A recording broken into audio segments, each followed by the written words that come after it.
G'day guys, back with the Out Circle. First video in like 2 weeks, I think, something like that. Yeah, so I'm going to try and make this a bit of a longer one, cover a few different topics, one of which is some general releases by Games Workshop, some things that are going last chance to buy. Another one is a bit of a comparison between the Warcry stuff and the Hate miniatures. Also some units that I'd like to see introduced for certain legions in the Horus Heresy, and also a few extra thoughts I've had on the Scars Kashyyyk.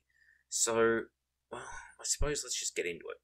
So, Warcry, basically Games Workshop's version of Hate, which is a cool mini or not game which was released. Well, we got the models this year. The Kickstarter campaign was last year. Hate, of course, is based on the graphic novel by Adrian Smith. I've done a few videos on the subject. Brilliant, of course. The Adrian Smith graphic novel, his artwork in general, really was beloved in the community, I think we can safely say, considering that a lot of it still adorns box art and codexes and army books, Warhammer Fantasy, 40k to this day. One of our favourite images. And of course, Games Workshop, having used him, cool mini or not, have used him and his books in order to create a really fun, cool and dynamic game. Now, the big thing I want to bring up when I compare the two is basically just sheer prices. So, a standard warband in Warcry, 84 Australian dollars. And it comes with cards that you need to play with the warband and that kind of thing. In Hate, 25 US dollars, which is around the 35 Australian dollar mark off the top of my head. So less than half price. Differences are, well, okay, Warcry warband has unique sculpts. Every model is slightly different.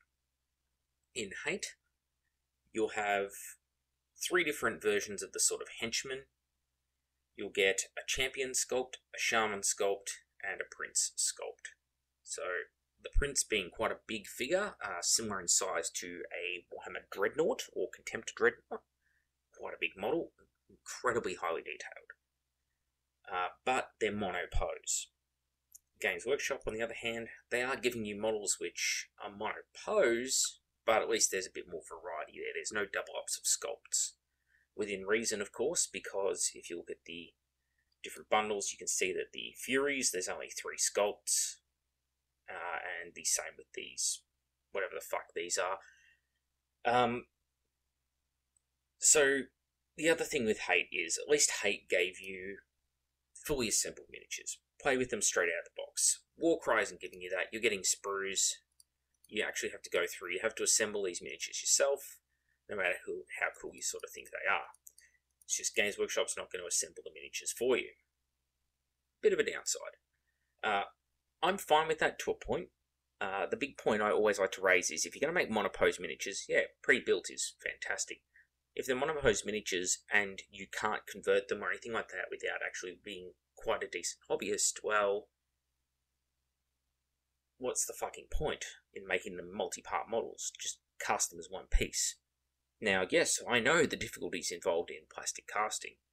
Those who don't know, I'm currently working in a plastic injection moulding factory as a maintenance engineer. So, every day I'm working on moulds, helping build moulds from scratch, installing them in machines, actually running the machines, testing the moulds, you name it. I know what goes into making plastics. And so, I look at it and I'm like, well, either Games Workshop's making them overcomplicated or they're making them simpler than they need to, which is sort of a point I came to with the White Scars Ebon Kashyyyk the other day. Now, a lot of people pointed out in some of the videos I did on Hate that, oh, it's not fair comparing a Kickstarter to a mainline product. My question is really why? So, let's take a look at Warcry. A warband, $84. Games Workshop can make as many of this as they want until they get rid of the product line. Hate, on the other hand, was a once-off. So, when they produced it, they decided that they had to get a certain amount of each army out the door, or each faction out the door, And that was it. Never again are they going to be making them that we know of. And so when they made them, well, that 35 Australian dollars or 25 US dollars covered everything, covered all the costs involved for them. That's the molds, the production, the assembly, packaging, you name it. 35 bucks. Games Workshop, which can make as few or as many as they like, they're charging 84 Australian dollars, so over double. Is the value inherent in that? I don't know that it is. As far as I can tell, so I'll just click on one of these random warbands. As far as I can tell, yep, you get the models and you get the cards. Hate gave you clear actual pouches and that kind of thing to go with your cards. It also gave you a bunch of hard plastic tokens, things like that. You're not getting that with each warband here. You're just getting the sprues with all the models that you've got to actually cut apart, build, paint, base, everything yourself. And yeah, I don't know. It seems like a less financially wise decision to go with Warcry. But of course, Warcry, unlike Hate, it's available until Games Workshop decides it's no longer available. So, make of that what you will. Do keep in mind, box games and Games Workshop do not have a great history. If I go there now, what do we see in Horus Heresy? Alright. What about, have they still got that Rogue Trader game? No. They do have Blackstone Fortress, although I think it's pretty safe to say that support for that has just about died off. What else have we got? Oh, Warhammer Quest. Warhammer Quest, we have Shadows Over Hammerhull, and that's it for them. So the other Warhammer Quest boxes are gone. What else? Well, we don't have Space Hulk available anymore. So basically the only ones that stay in production for a while are the ones that are full systems. Blood Bowl, Underworlds, Necromunda, Titanicus, I suppose Kill Team. Warcry is the system. I don't know yet. I don't know yet that Warcry is a system. It definitely has the ability to be a system, but enough people have to pick it up and decide they like it and want to play it. And the thing is, unlike, say, I don't know, Necromunda,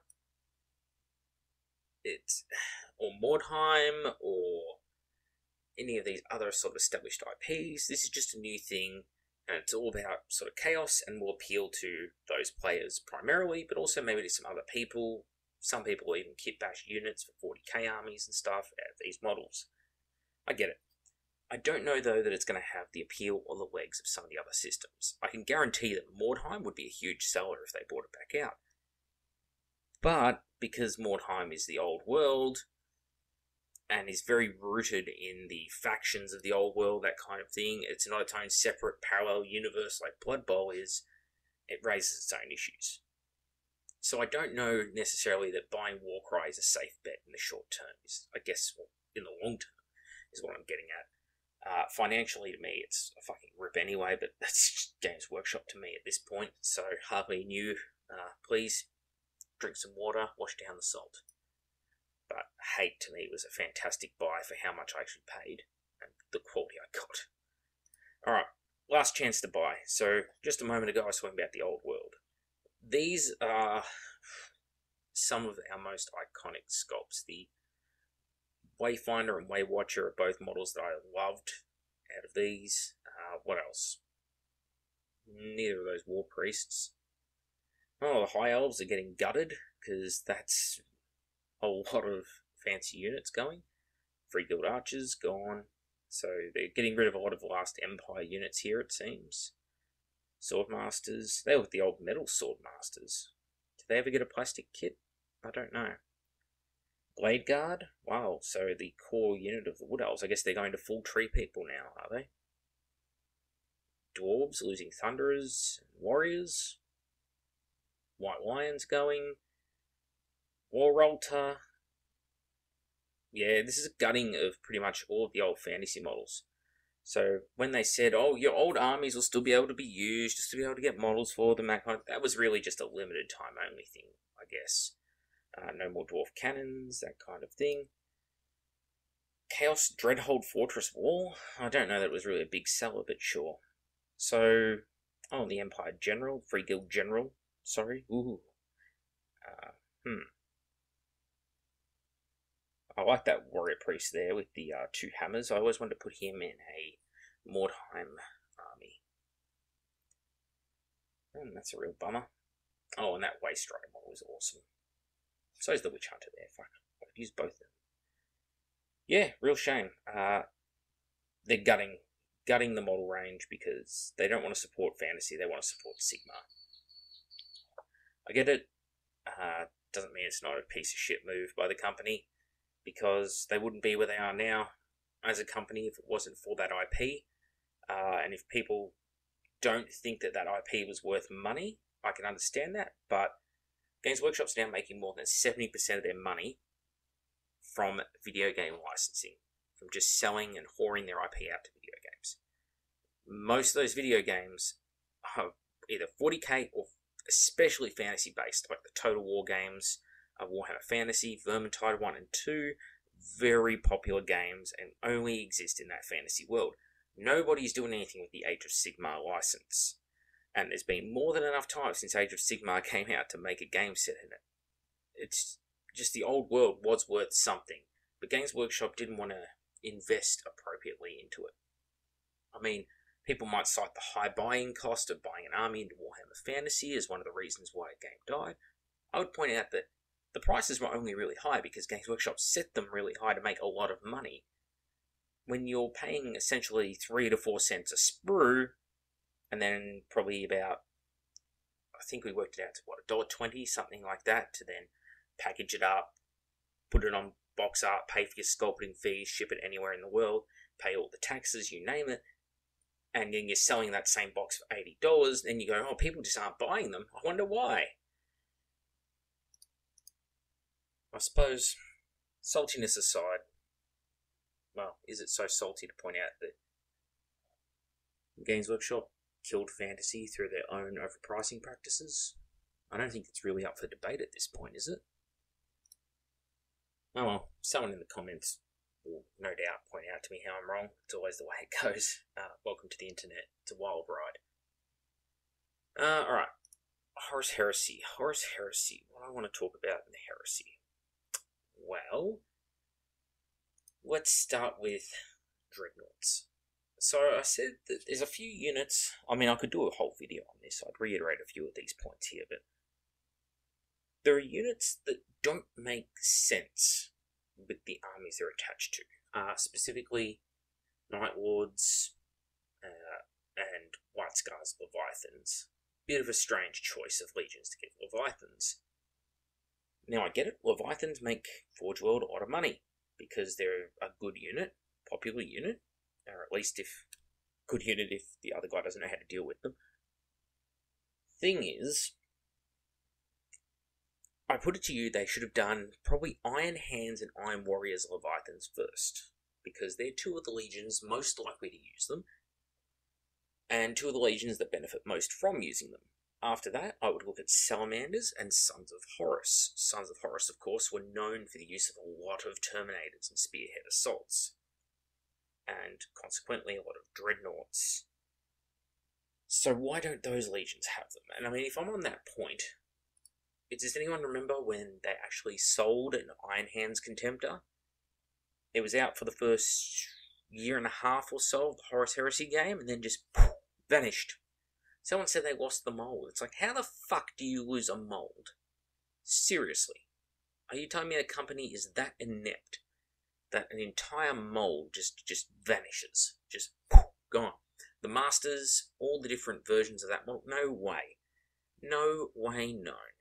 So, somebody made a mistake here. There's got to be some arse covering going on, who knows what. But, yeah, I don't know. I'm allergic to bullshit, so I just thought I'd point that out.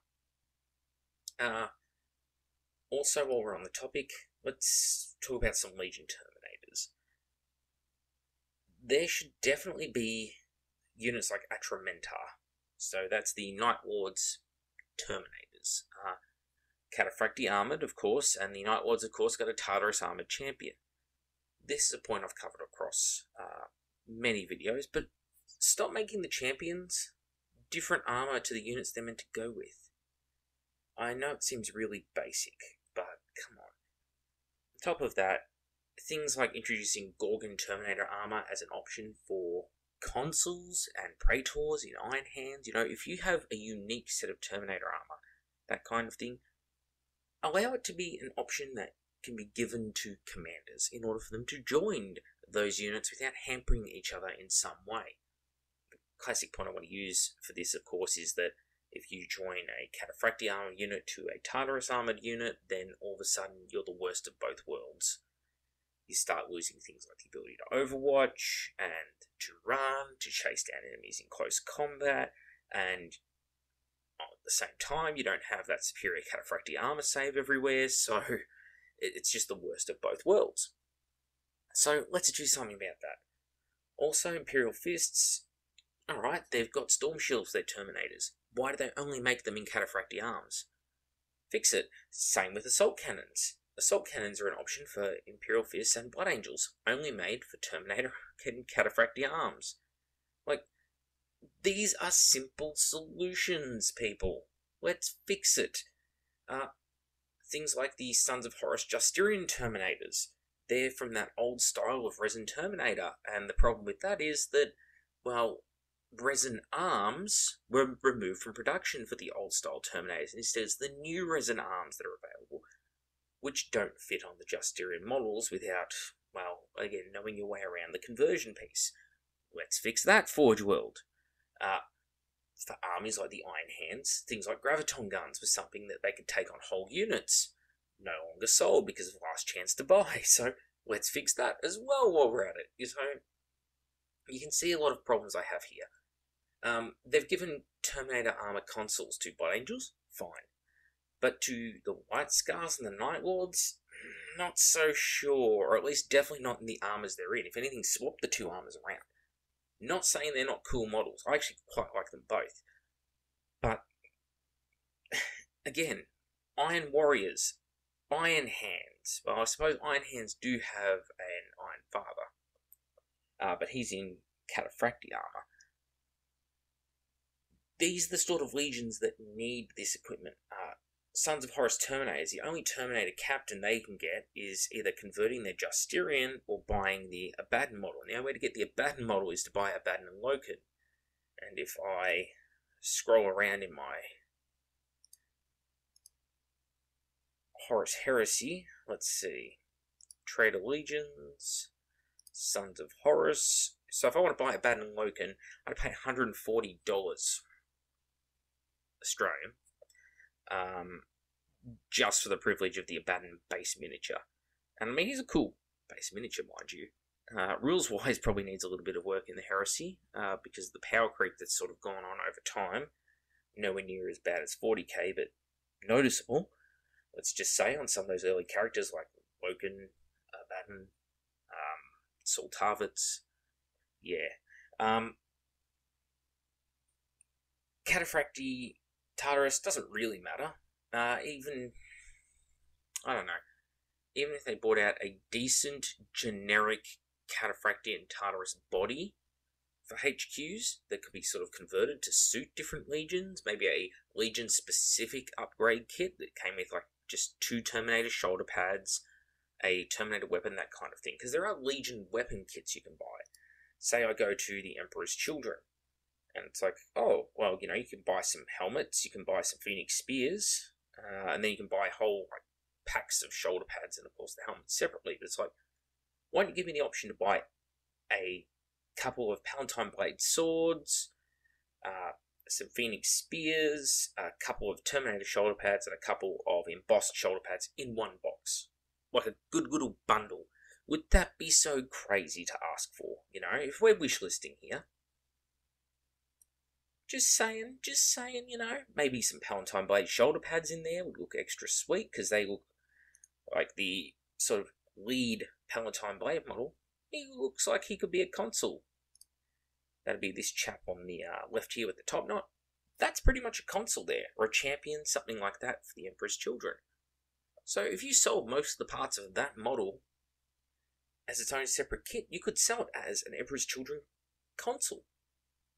You could maybe use the same body, maybe give him Eidolon's helmet or something, and a Phoenix Spear, and it'd be even better. So, this is the sort of thing I'm talking about. This is the sort of thing we need to be doing for the Horus Heresy. Instead, right now, we have this really bizarre approach where basically whatever force is coming next, Forgel just goes Contemptor, Leviathan, HQ choice in Terminator Armor, HQ choice in Power Armor for that faction. And in some ways it's good, but in a lot of ways they're locking you down. They're forcing you into, this is what this person's going to be armed with. Especially because a lot of these models now are being made, again, very monopose. There is not much chopping and changing you can do on them easily.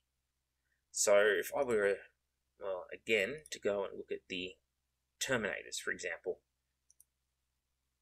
the design of this Night Lord's Terminator is not exactly conducive to conversion.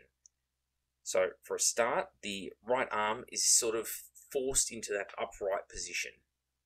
If you want to remove said right arm, if I 360 the model here on the screen right now, you'll see that he's got ammo, power feeds, that sort of thing all coming down into the spine of his armor. Well, you'll have to get rid of all that stuff. Also, he's always going to be a torso and legs fixed in that one position, so it really limits what you can do. If you want to get some posability, you have to remove both arms entirely, and the way the shoulder pads are structured, you'll have to carve things, we'll say, to get them to fit nicely into some other arms. And of course, the only way you're going to get other arms for a Tartarus Praetor like this is to buy a Terminator upgrade pack, or to raid the leftover bits box that you might have laying around. So, not exactly what I call conducive to conversions. That said, I do like this style of trophy rack a lot more than previous trophy racks. White Scars Praetor, same sort of deal.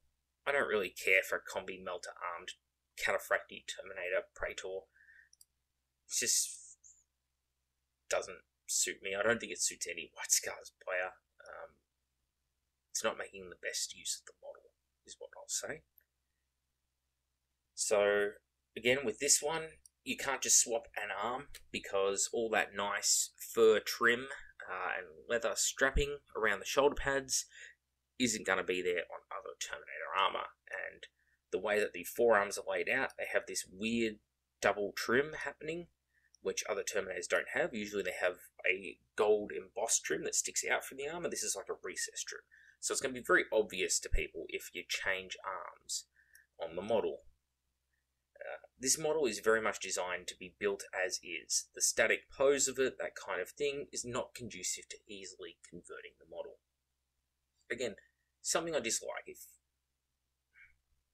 For characters, they're the ones you want to be the most customizable.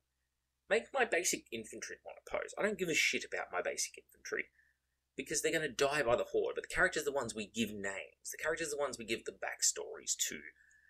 The characters are the ones that have the memorable challenges. You know, very rarely, I mean, I'm not saying it doesn't happen, but very rarely are there things like, you know, the one lone tactical marine who really carries the game for you. Whereas you could have a series of good combats in a row with a character and they just get you over the line in a game.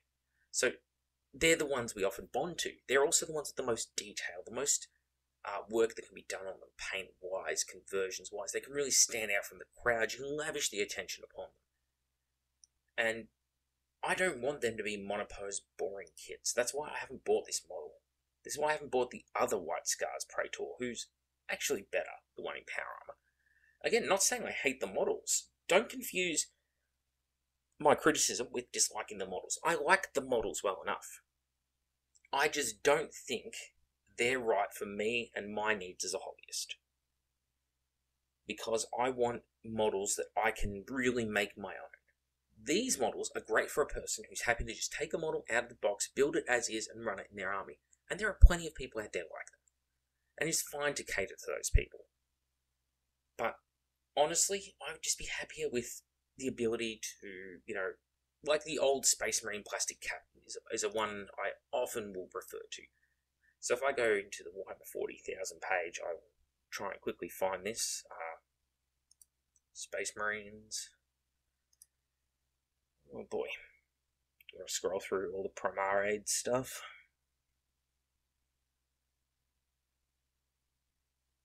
All these Betrayal at Kelth models and stuff that are no longer available for purchase in a box set, you can only buy online, is just such a fucking joke. $85 for a Space Marine Chaplain and a Space Marine Cataphractii Terminator Armor, who are both monopose miniatures. Go fuck yourselves. Right, sold aside. Here we go. Space Marine Commander. $37 model. 37 Australian dollars still for this model is great value, because this model here came with sprues of options. Let's look for a start. Combi Melter, Storm Bolter, Plasma Gun, or Plasma Pistol I should say, Combi Plasma. Well, those aren't bad options. We have different types of helmets, masks, bionics, Power Fist, Power Sword, special fancy commander backpack, all this sort of stuff, and you can see some people's own conversions with the miniature. That's all I want, in resin, basically. Hell, fuck, make it in plastic for all I care. The ability to convert and customize our characters is part of what is the fun thing about this hobby. It's not just about playing games or painting models, it's about creating your own models. And when you're given the tools to do that, it is far more engaging and rewarding, I guess is what I'm getting at. So, speaking of bizarre monopose model choices, I did a video the other day on the White Scars Legion Ebon Kashyyyk. So, with the Ebon Kashyyyk, I talked about them on camera and how basically, despite how fancy these kind of look in the picture, they're stock Tartarus. They just took the plastic Tartarus Terminator files, put a couple of little icons on the chests, put the little bits of trim around the top edges of the legs, put a glyph on the left shin, right shoulder pad, left shoulder pad, and made the weapons and the tassets or armor plates going down the sides of the legs. That's it. That's everything they did for these from the normal plastic sculpt. So we're not talking weeks and months and years of sculpting that went into these $145 models. They're dreaming. I'm sure you'll sell a heap. 412, 2 thumbs up. They're monopose. These models actually have, under each torso, the torso has a cutout that specifically fits a set of legs. And the sets of arms are designed to fit a torso on a set of legs, because if you put the wrong arms on the model, they actually hit the model's legs or the model's torso or something. So essentially, the 5 models you're looking at here are monopose, just with a lot of fucking parts because they use the plastic CAD files. You're talking 2 individual legs, a 3-part torso, and then 2 shoulder pads. Well, that's already 7 parts. A head, 8 parts, and of course a left arm, a right arm, that takes up 10 parts, and a weapon, 11 parts. And if it's 2-handed weapon models, then it goes up by 1 extra part. So, 11-part models. But they're monopose. So why are these an 11-part model? If these models were produced at the start of the Horus Heresy game, they would be a 1-piece, entire torso and legs. Or, let's benefit the doubt, 2-piece. A torso, a pair of legs. There would be a helmet. There would be the arms and the shoulder pads. Maybe separate. Maybe separate. I have to put a little asterisk there. Because, let's look at some other Terminators here. Let's start with... Well, people said I shouldn't use the Emperor's Children Terminators as an example, even though I also used Justinian in the video, because they're meant to be fancy. Alright, let's look at something less fancy. Maybe Death Shroud. Death Shroud aren't super fancy, and Grave Wardens. So no one can accuse the Death Guard of being super over the top. Do these Grave Wardens look like stock Terminators to anyone? No, they're in Cataphractii armor, but the trim is completely different on every armor panel. The shoulders, the shoulder pads are molded into the arms. These models, torso is 1 part, legs are 1 part, helmet is 1 part, each arm is 1 part, and then the weapon. 6 parts. Are you going to tell me that that model there is way less detailed than that? I don't think so. There is nothing to justify. The Grave Wardens even have unique and individual helmets. Unlike the Scars Kashyyyk. Death Shroud, exact same deal. Legs are one part, torso's one part, helmet's one part. They've got unique helmets, they've got unique arms, weapons, again, different trim, those big long belts. These are not standard Tartarus Terminators. For some reason, though, these are even less detailed than the Kashyyyk, I think it's safe to say, but they pull it off because of better placement of the details. Just immediately that rebreather with the two tubes going across the chest, melted bombs and rag grenades hanging off the belts, the big long belt buckle, and the occasional Reaper's sides, and the big, trying to think of the word, Bessigue, I believe it is, the armor part, the little round shield on the shoulder pad. I'm an armourer, I should know this stuff. I think it's a Bessigue. Forgive my French pronunciation. I'm sure we'd be a lot better at pronouncing French if they didn't lose so many wars to the English. Cheap shot, right? I don't know. These models, they just work for me much better than the Kashyyyk do. And I mean, I've got one unit built, and I've got to work on the other one. But literally, my hobby progress in 2 weeks. To give people an idea of why I haven't been putting out videos, I got 1 unit built in 2 weeks. And those who know me know I can build and paint extremely fast. We're talking like, on a good night, I can build and paint a full 10-man Terminator unit in 1 night. So for me to build just 5 Terminators in 2 weeks is a big deal. That's how much time I've been spending at work lately.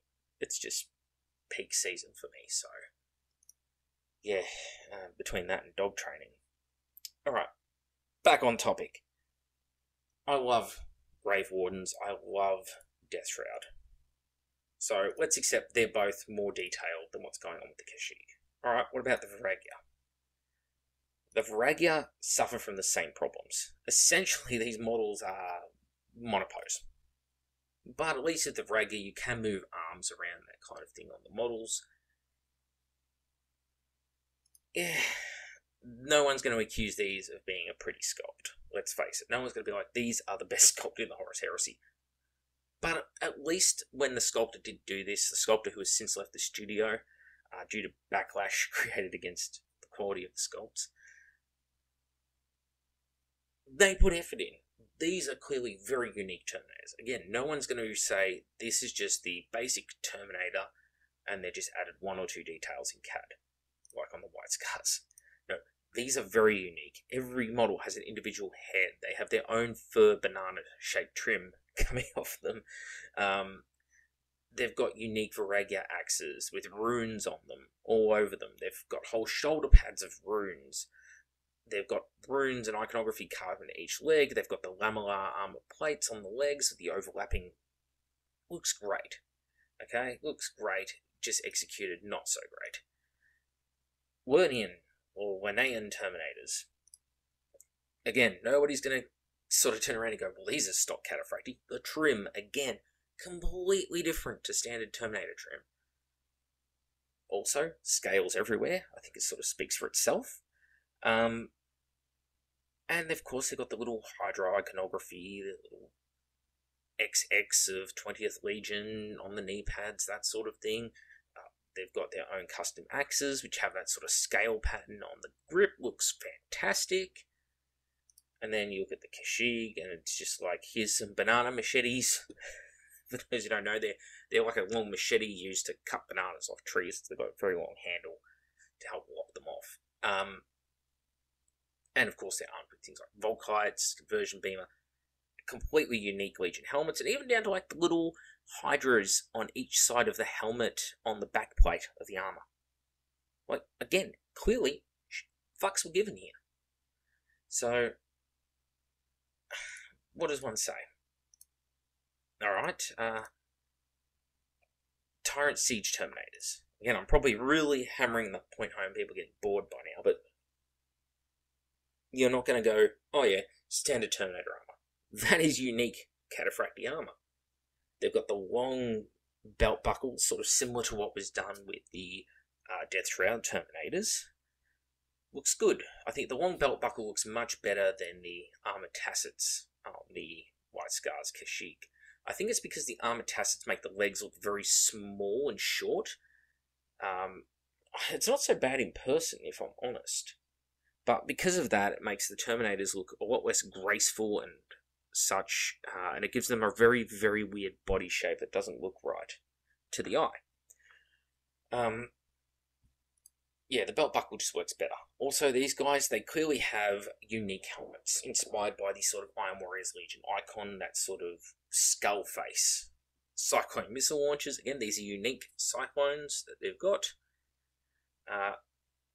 And even with little Legion icons at some of the launchers actually sculpted into the top. Fucks were given here. Clearly, fucks were given. So, for those who are saying, oh, well, you know, the Phoenix Terminators, it's not fair to compare to them. They're so elaborate and unique and... Cool. Well, explain how all these other Legions have better stuff. I mean, there are exceptions. It was a lazy thing for Forge World to make the Sekhmet Terminators and have like a resin weapon, resin torsos, unique helmets, and then just go with stock Terminator legs, and I guess a bit of stock Terminator arms. It's like, that's a unique choice, but it works. I mean, somehow it works. You don't just look at them and go, oh, how boring. You're like, man, those models, you know, they're really unique. I don't know.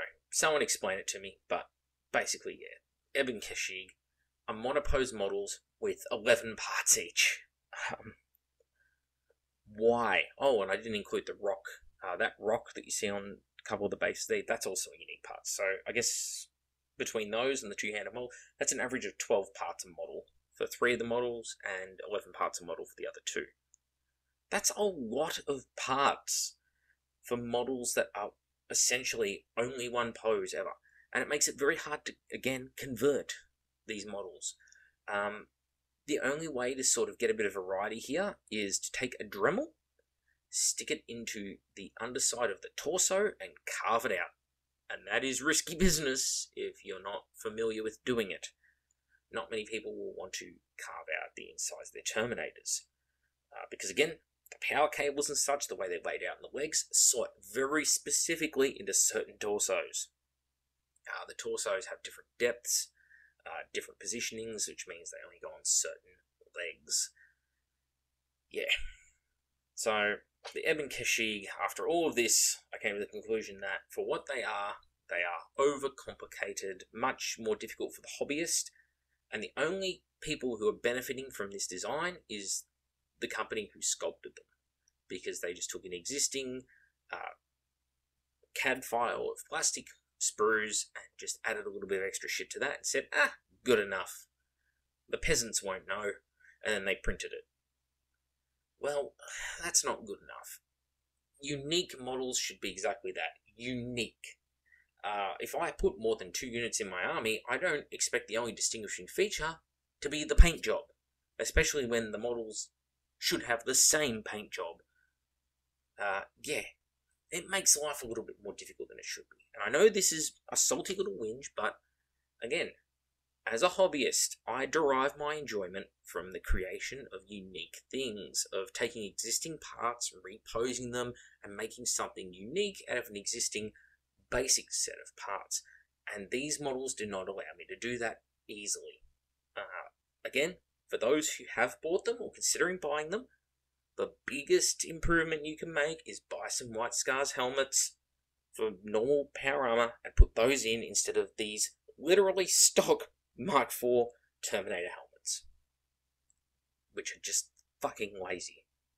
And I mean, you even get 5 of the same helmet. They couldn't even give you a different helmet on one model. Like, fuck me for laziness. Other things that need introduction. Okay, I spoke about the Atramentar Terminators. Ultramarines. Where are the Ultramarine Fulmentarius Terminators? They're unique Legion Terminators.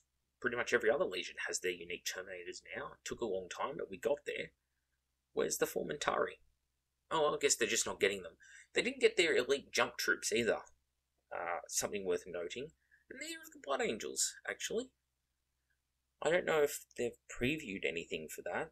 I think they said just use Sanguinary Guard, because the model kit kind of exists already, which I get.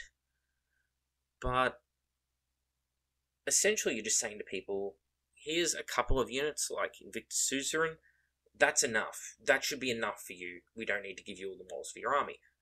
Wasn't there a lesson learnt by this for Games Workshop? I believe the Chapter House lawsuit, which Chapter House won. I know a lot of people like to say Games Workshop won.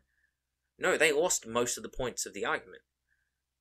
Chapter House made some crucial mistakes, and it did cost them in some areas. Like, you can't just blatantly take the name of a Games Workshop unit like Mycetic Spore or something, or Tower Broadside Battles. You can't just take a full Games Workshop name and use it, but you can definitely make a kit for something Games Workshop doesn't, and say, instead of, I don't know,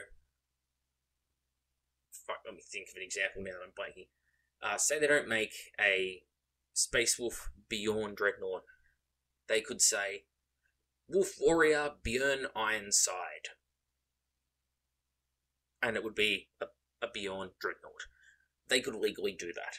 And there is nothing Games Workshop do about it because they currently do not produce a miniature for it. Therefore, legally, they can't own a copyright on it, according to the court system over in the US, which is where the Chapter House lawsuit took place. Same thing with Heresy. There is nothing stopping people from making a, instead of, like, say, Dawnbreaker cohort, it could be the Dawnbringer. Instead of cohort, maybe, well, Century's a bit high. Maybe Contribution, something like that. Something that sounds Romanesque. Maybe the Dawnbringer Triarii, for example.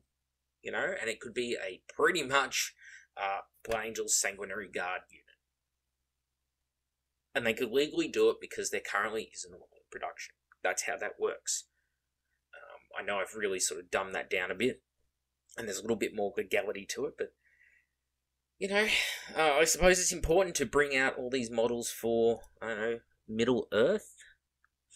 Actually, I want to play a little game right now, because, again, I want to stretch this episode out, let people, because I haven't put many videos out lately, I want people to actually have something they might get some enjoyment out of, so let's drag this a little.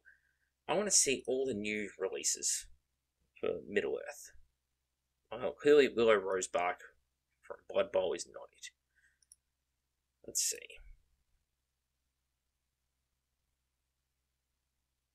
I want to go down and look past the characters out of the films and see if I can tell you who everyone is. So Hilda and Percy. These two are background extras out of the Hobbit film. Why have they got models, but the Ultramarines don't have Formentari Terminators? Alright.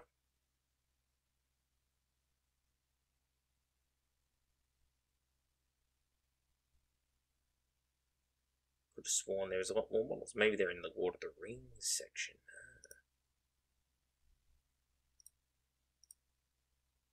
Alright, now we're talking.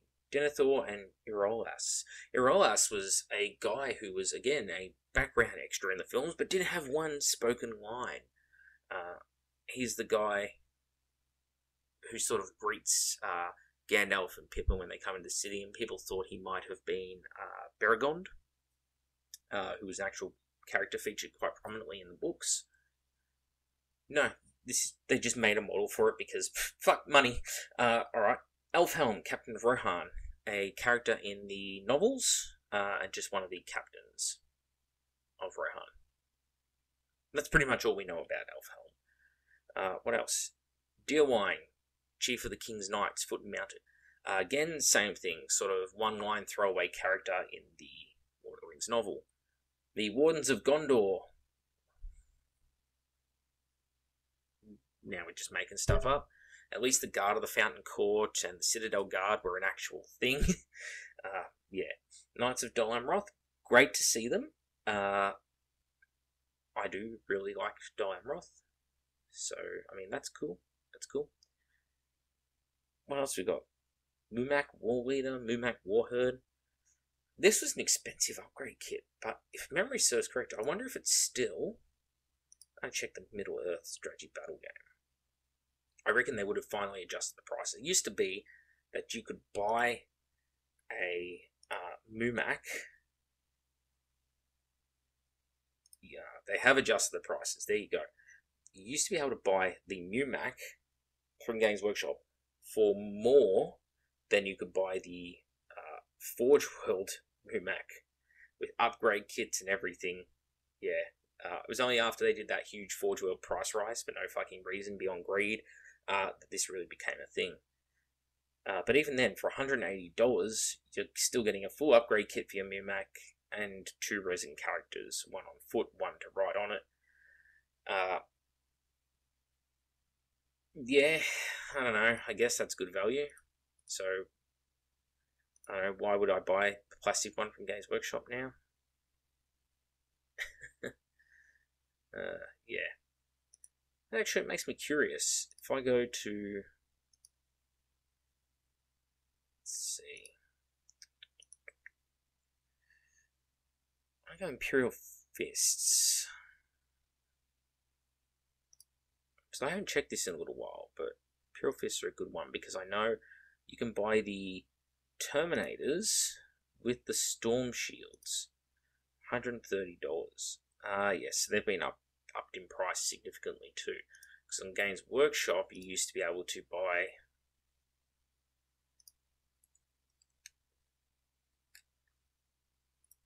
$115.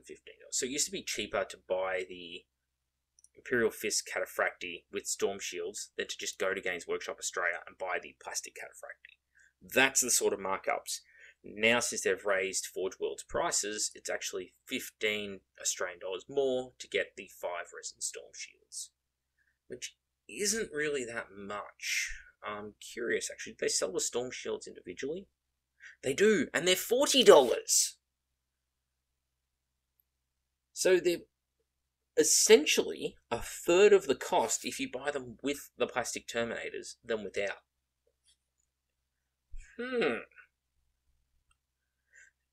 Who figures out the prices on these websites? Oh, I know why. I know why. Because these models sold at Games Workshop already have the Fuck You Australia price up the top there, the 115. That's the Fuck You Australia price included. When they've put them on the Forge World website, they took the old bundle or something, and that was based on the UK price, and then they increased it. So they increased it twice, essentially, if you do sell the Storm Shield separately instead of including them in the kit, where it's just one in bulk increase on the whole kit. That makes a lot more sense to me now. But yeah, so hot tip for Imperial Fist players. If you go to Forge World to buy your models for some reason, buy your Imperial Fist Cataphracti Terminators with Storm Shields as a bundle, with the plastic kits included, because you'll save you'll save 25 Australian dollars for no fucking reason. And this is not them being generous trying to give out a bundle either. I'm very certain of that, because, oh boy, is this a lot more expensive than the UK site. Even though the UK site includes a VAT tax, which is much higher than the Australian GST and import tariff combined. For some reason, it's just Australia, we're just so expensive, you know. Whatever.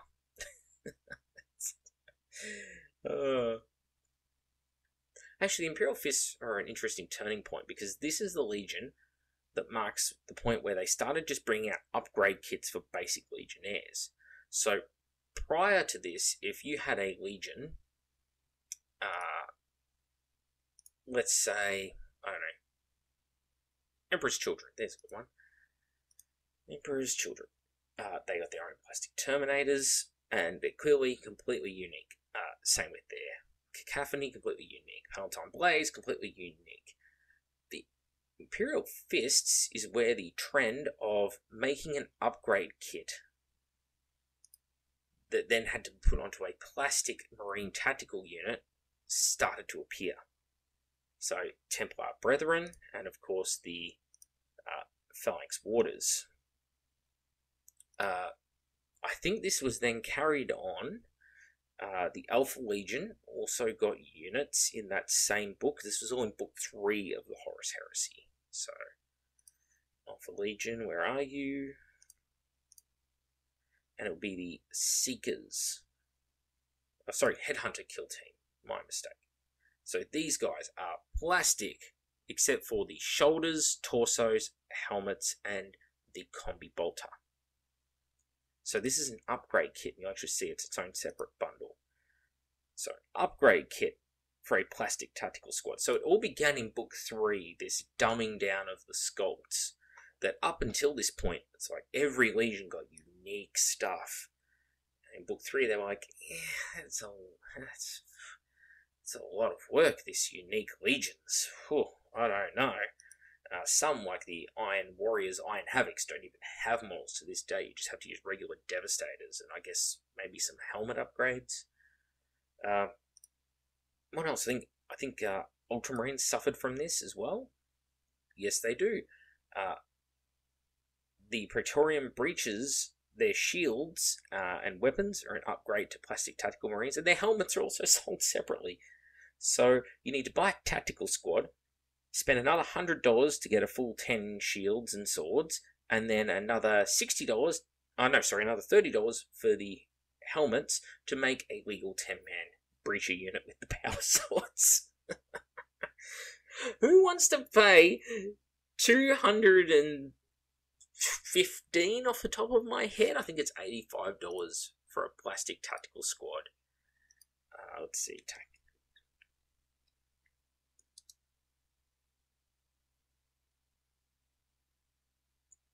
Mark 4. Oh, there you go. Mark 3 and Mark 4 Horus Heresy Space Marines just cost more than a regular Marine Tactical Squad, despite having all these same components, like 2 shoulder pads for each model, helmet for each model, blah blah blah. These cost $20 more just for the fact they're Heresy, and Games Workshop knows they can charge more than they could for, say, Mark 8 Space Marines. I'll prove the point. That's it, Maka. Let the saltiness out. Alright. Regular Tactical Squad. 10 Marines. Comes with missile launcher. It comes with combi weapons available for the Sergeant. I believe it's a 3-sprue kit. Yes. How many parts? It'll say somewhere. 11 torso fronts. 10 unique designs. 16 heads. 179 components in the kit. Mark 4 Tactical Marines. Multi-part plastic kit. Doesn't say. Great.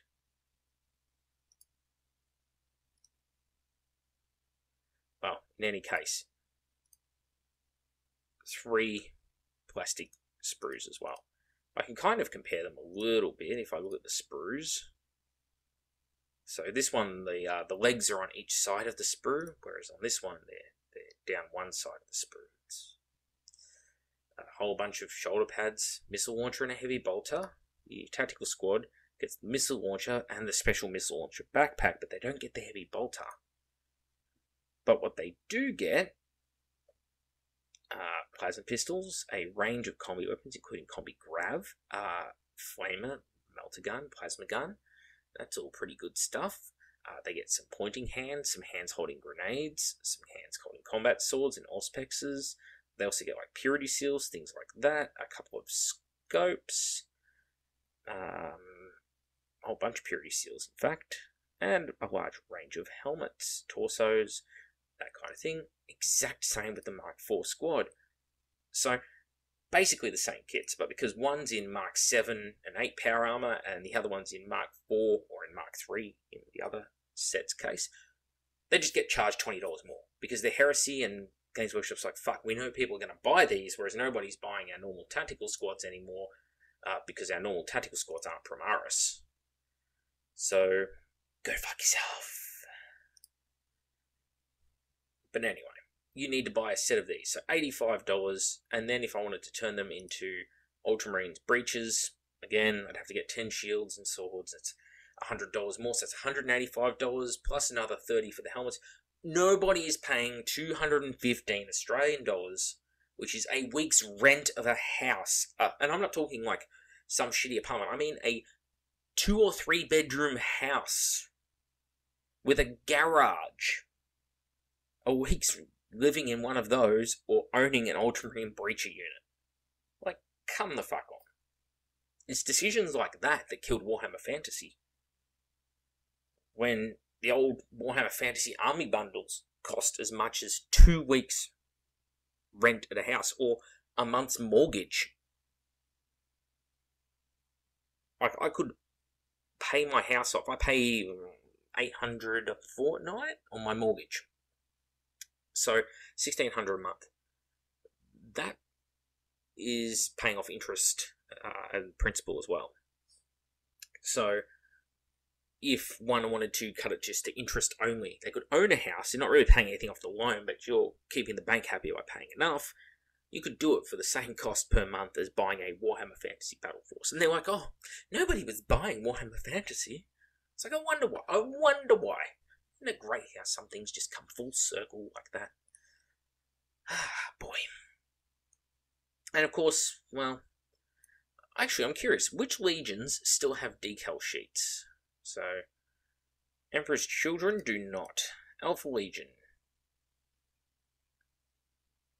Let's see. Actually, the easiest way to do this is just go transfer. And we'll bring up all the transfer sheets they sell. Sons of Horus, yes. Raven Guard, yes. Space Wolves, yes. Ultramarines, yes. Blood Angels, yes.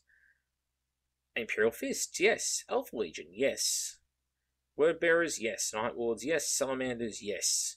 Iron Hands, yes. World Eaters, Thousand Suns, Death Guard, yes. And Iron Warriors, yes. So we're missing... let's see. Not too many. Okay, so obviously White Scars, Dark Angels are 2 big ones. Emperor's Children, another big one. I think that's it at the moment. That's not terrible. 3 legions. What have we got? 1, 2, 3, 4, 5, 6, 7, 8, 9, 10, 11, 12, 13, 14, 15. Yeah, it's just 3 legions. 3 legions missing them. That's pretty good coverage rate at the moment. I know the Death Guard transfers are out for a while. I would recommend to people, though, to stock up on transfers, because you just don't know when they're going to get pulled. Unlike recasts, you are sort of pigeonholed into having to buy transfers, and whilst there are a couple of people out there that I know of who do make their own versions of these transfers because they've gone out of production and such, the Emperor's Children being a real favourite among people, they're not quite yet at that quality that these transfer kits are. And I don't give a fuck if people think it's ripping off Forge World's IP. No, the minute they stop producing it, they're not supporting us, they lose their rights morally.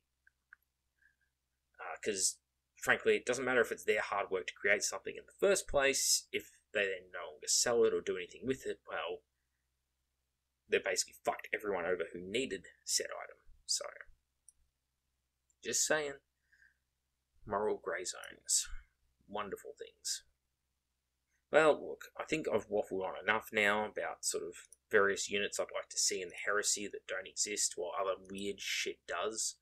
Like, I'm glad they have Huron Warden of the Keys, who is a one-line mention as giving the keys of the City of Ministers to Aragorn in Return of the King. I'm glad that that model has a miniature for Lord of the Rings. I would still appreciate White Scars transfers more. Like, just saying. White Scars got rules 4 years ago now. Does it take 4 years to design a single A4 sheet of decals? Apparently it does. Also, it's really sad to see so much stuff going on Last Chance to Buy, but, you know, positives. All these models are going to be available, all the characters, on your local recaster in the next few weeks. Because I'd say the recasters probably would have gone in one of the big ones, and gone and bought one of every one of these models. Just they could resell them later. The exceptions, of course, being recasters are not going to make Dwarf Quarrelers or Dwarf Thunderers or Dispossessed Warriors, which are just fucking Dwarf Warriors. They didn't need a copyright-friendly name change, you fucking retards. But, you know, your Free Guild General or your Waste Rider, your Spellweaver, Warmaster, those sort of models, they're the ones that'll be up on the recast sites. So, you know, not all hope is lost. If people think this is me saying go buy recasts, it's not. I'm just saying that recasts do exist, and this, once more, is why. Because the recasters have a bigger product range. All those models that Games Workshop doesn't want to sell anymore, they do. Games Workshop, they just want to sell you expensive kits. Expensive monopose kits. And a $22 Wood Elf Champion like this Wayfinder, that's not very good. That's not good value. Whereas if I go to Grand Alliance Order, to the Elves, and I go... Actually, I probably shouldn't go Elves. I should go... What are the... Sylvaneth. That's the ones. The new Wood Elves. What's a character in their cost? Well, Alariel, the Everqueen. That's a bit excessive. What else have we got? Oh, Branch Witch is $39. That's pretty much double the cost right there for a same size character. So yeah, why would I want to keep a silly model in production that's, you know, $22? That doesn't make money. This Branch Witch does. I mean, one was made of white metal, and that's an expensive material, about 7 times the cost of resin, actually, and about 12 times the cost of plastic, in this case styrene. But, you know, a plastic Branch Witch, which is made of a material 12 times cheaper, needs to cost double the amount. It just needs to. You people don't understand. Games Workshop are struggling financially. It is such an expensive thing, the plastic industry. It's not like you can buy a ton of plastic for like a couple $100, and then a ton of plastic can be turned into literally $100,000 just by running it through a couple of machines. No, it's not how it works at all. I mean, we don't do that at my factory every single day, do we? No, not at all. Alright. Thank you all for watching this hour-long episode of me just pissing into the air. I hope you enjoyed it in some capacity, and I'll see you all next time.